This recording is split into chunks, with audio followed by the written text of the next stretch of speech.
In today's video, I'm going to teach you how to uninstall Microsoft Teams on Windows. If you want to remove Microsoft Teams from your computer, the process is quick and straightforward, and I'll walk you through it clearly so you can follow along without any confusion.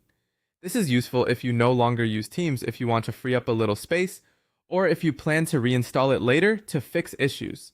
To get started, open the Windows Settings menu by pressing the Windows key and the I key on your keyboard at the same time. This shortcut takes you directly into settings and saves time compared to opening it manually through the Start menu.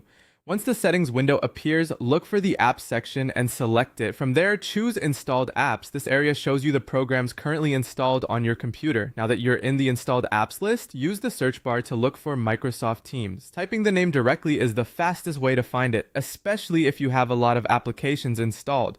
Once Microsoft Teams appears in the results, look to the right side of the app entry and click the three-dot menu. This opens a small list of options related to that app.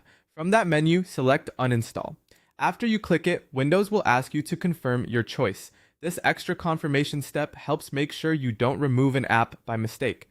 To continue, click Uninstall again. At this point, Windows will begin removing Microsoft Teams from your system. Depending on your device, this may take a few moments. It's a good idea to wait until the process fully finishes before closing the settings window, just to make sure the uninstall completes properly. If you don't see Teams in the search results right away, double check the spelling and make sure you're searching in the installed app section. Also, if you have more than one version of Teams installed, make sure you select the one you actually want to remove.